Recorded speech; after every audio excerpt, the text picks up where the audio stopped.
Hi everybody and welcome back to Lost Genre Reddit Stories. This post is from the subreddit Am I the A-hole and it's by user RemarkableP2170. Am I the a-hole for telling my mother-in-law that she can never see our child if she says anything against me? I, 26 female, have been married to my husband, 27 male, for a little over a year now. We met 4 years ago when I was a student or teacher college student near his favorite pizza place, and we literally met walking on the same street. I've always loved my husband, but the problem is that we were in 2 different tax brackets before getting married. He comes from a family of money, and my mom worked 2 jobs growing up. It's literally luck that we met, because if the system had their way, I'd be relying on government assistance to live. No offense to anyone who does, considering that's how it was for my mom her entire life. Despite our 2 different backgrounds, he never made me feel less than, and even before we got married, he made me feel like his money was also my money. From the moment when I met his mom, she never directly made me feel unwelcome like in the movies, but the way she looked at me or the way she'd make comments disguised as jokes about my college choice really made me feel uncomfortable. I never brought it up, but as me and my husband got more serious, she got worse and soon started making outright rude comments against me.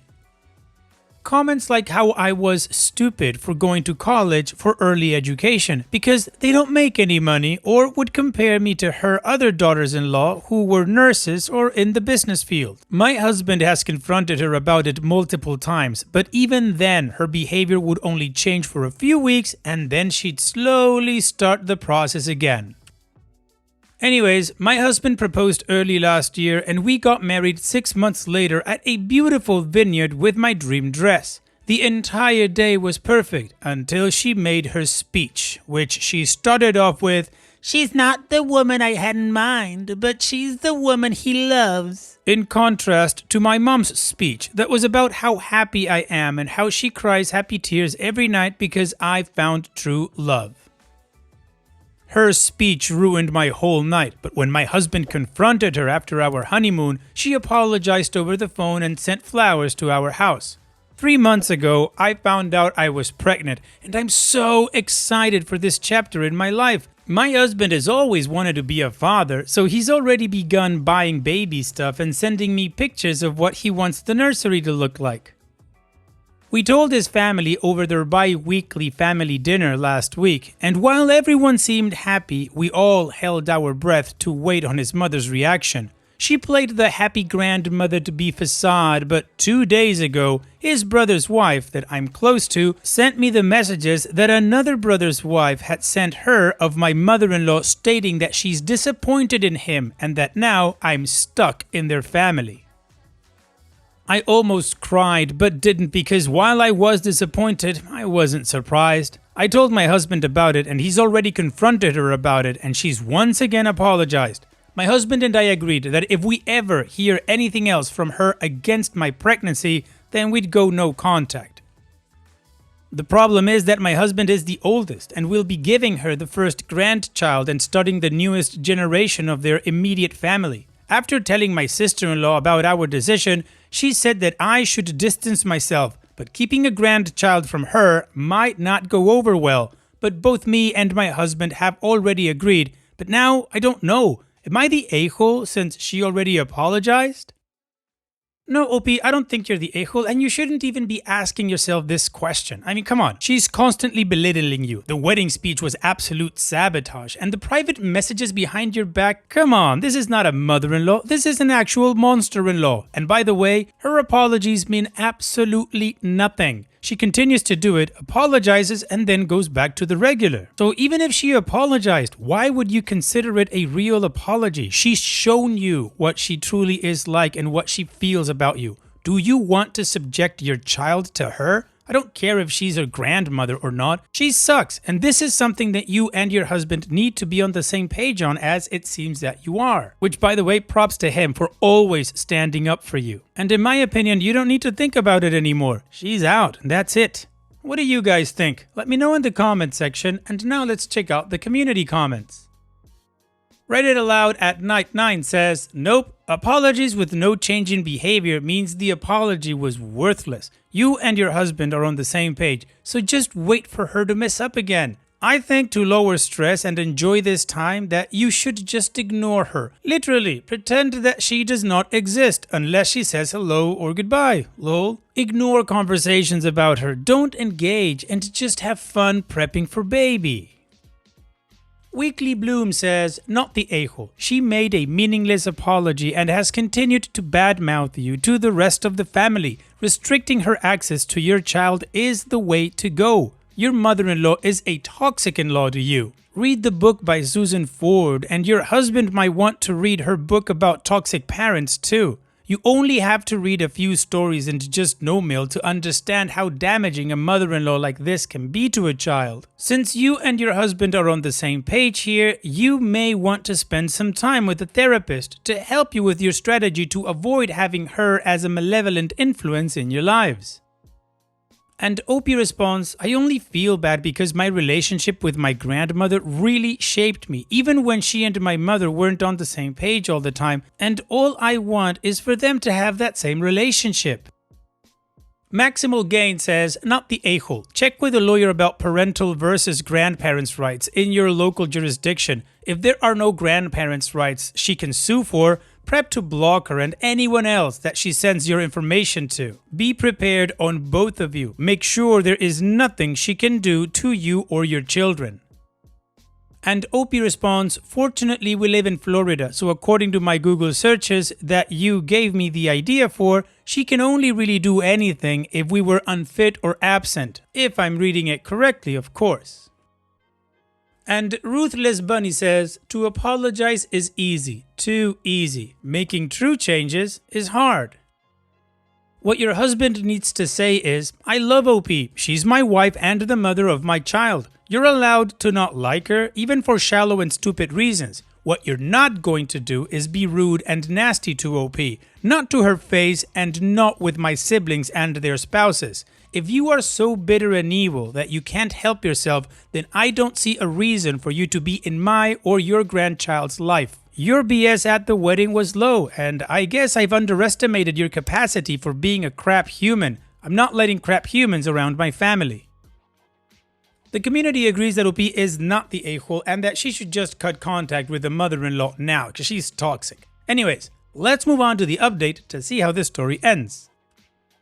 Since my post, my mother-in-law has spoken against me again. This time, she simply commented that I will be slowly killing my baby because I told my sister-in-law about the vaccines that the doctors recommended that I get during my pregnancy to ensure my health, while my mother-in-law was within earshot and she decided that it'd be a good idea to gossip about me on the phone with her sister.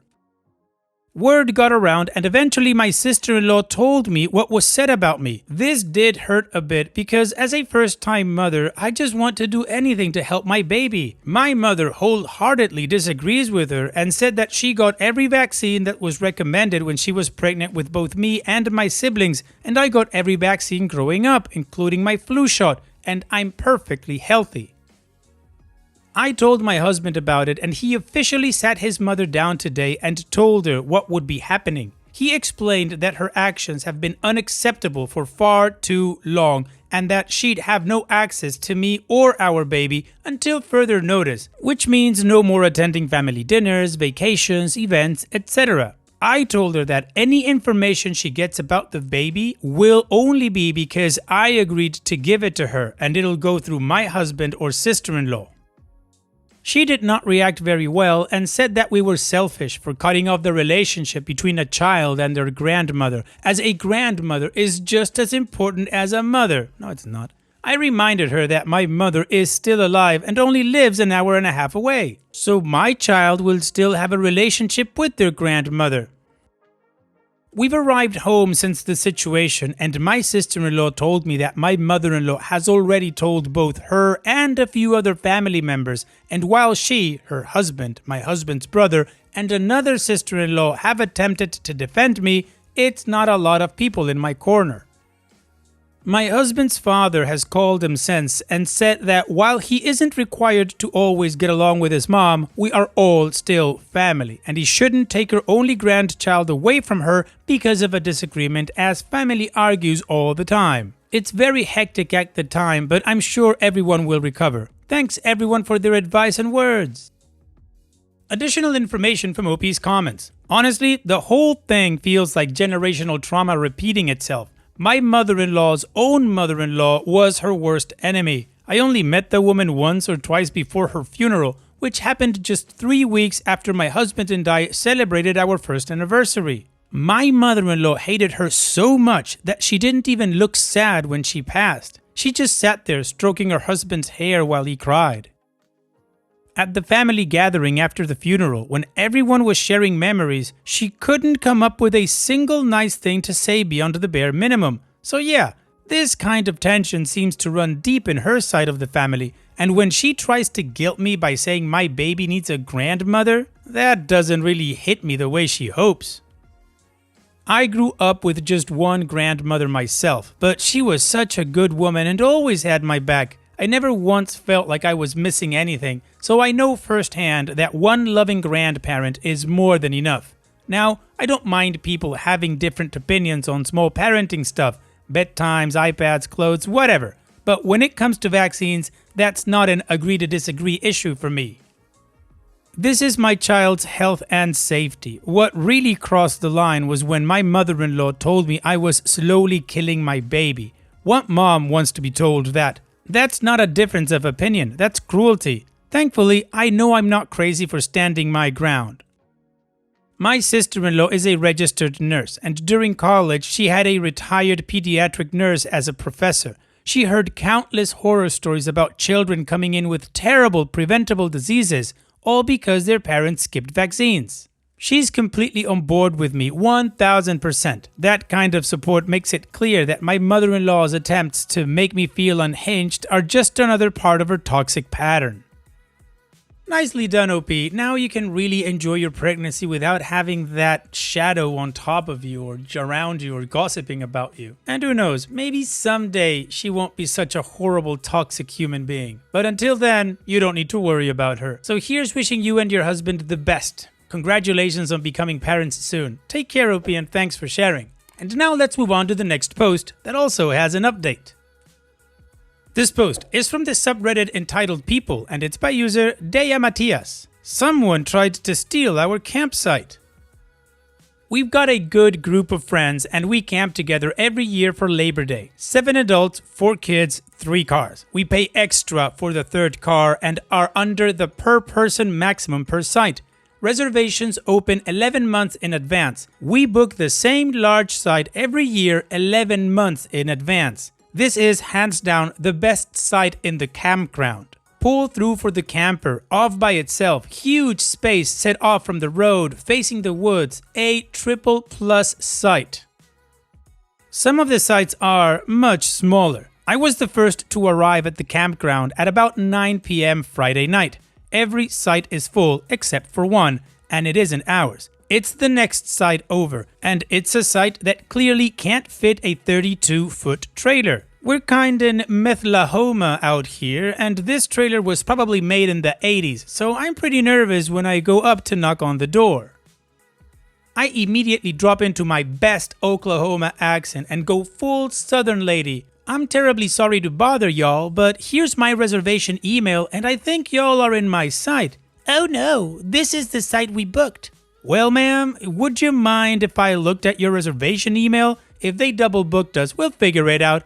Oh, let us find the email. They close the door, I wait 10 minutes. They don't pop out. I go ahead and call the ranger. They'll be here in 30 minutes. I wait 10 more minutes and knock on their door again. Were y'all able to find that email? Well, do we go on the website? No, it should be in your email. Well, what do you want us to do? We have kids asleep in here. Ma'am, my kids are asleep in the car, so I get it. We won't fit into that other side. If we can't get into this one, we won't have space to sleep tonight. They still can't find the email. My friend finally pulls up with their trailer. The ranger came right after. Magically, they somehow find the email. They're supposed to be in the tiny site. They are now appealing to the ranger. "Oh, we're supposed to leave tomorrow morning. Can't we just stay here? It's so much work to back in a trailer for just one night." "Okay, we can compromise."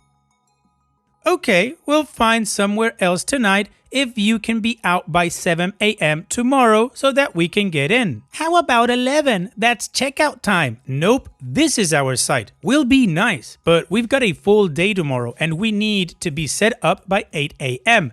"That's so early. We have kids, but I guess we can be out by then."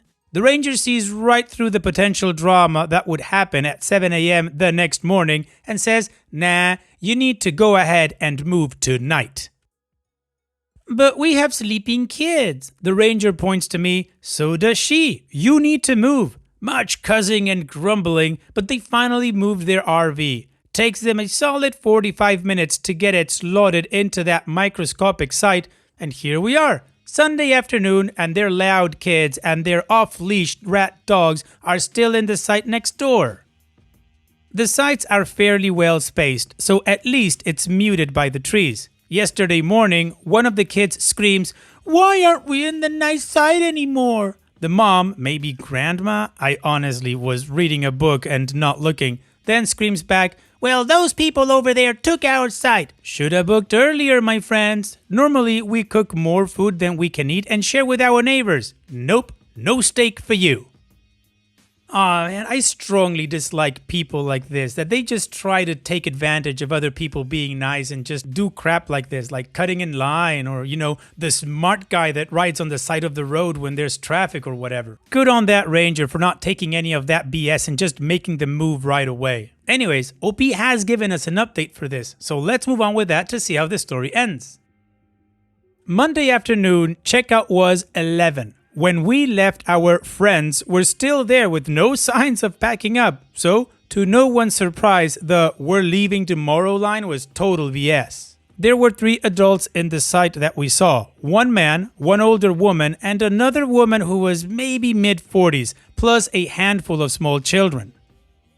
The older lady was by far the more argumentative of them, but the whole interaction never escalated beyond passive-aggressive comments. The younger lady was quieter. Shock of all shocks! The younger of the 2 women came up to us yesterday evening and apologized for the other woman's behavior. We told her it was a bad idea, but she wouldn't listen. She wanted the bigger side. She always tries to pull crap like this.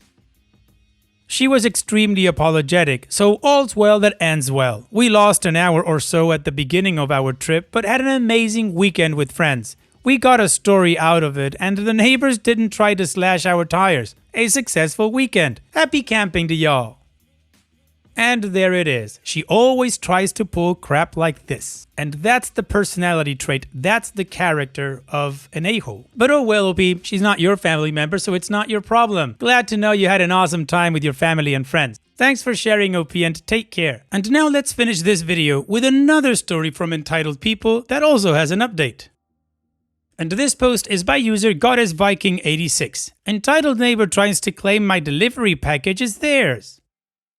I got home from work a little while ago and got a notification that my package was almost here. I go to wait for my delivery, and when I get there, the truck is there. The driver knows me, and as I'm signing for my package, my entitled neighbor storms over but keeps a distance and demands the package the delivery driver has.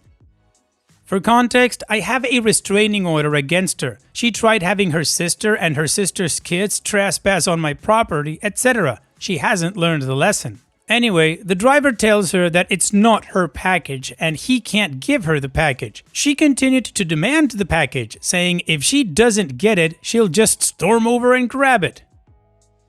I tell her if she takes another step forward, she's breaking the set number of how close the restraining order says she can get near me. She doesn't care and marches over, then screams, "Because of you, I'm separated from my husband and heading for divorce." I told her if she hadn't acted the way she has been acting towards me, her husband wouldn't be doing such a thing because he grew tired of her entitled behavior. She eventually went back to her house.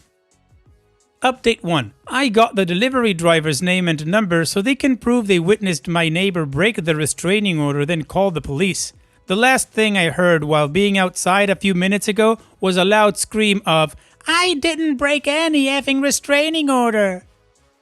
Update 2. It's the morning after and I went down to my mailbox and entitled neighbor's husband walks over. He's not on the restraining order and says he's not sorry for the loud scream she was yelling at the police and got herself arrested for breaking the terms of the restraining order, assaulting an officer, and for resisting arrest. She just tried to call him a few minutes earlier asking for bail, but he told her he's not paying for that.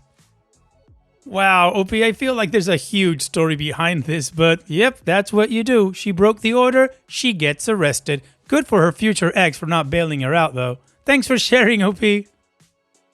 And that's it for today's video. Thank you so much for taking the time to watch it. Now, if you've gotten to this point in the video, I assume that you like these stories that I'm reading out. So here are a couple more that you might enjoy. And if you don't have any time to watch another story right now, save it for later. And also, don't forget to hit that subscribe button.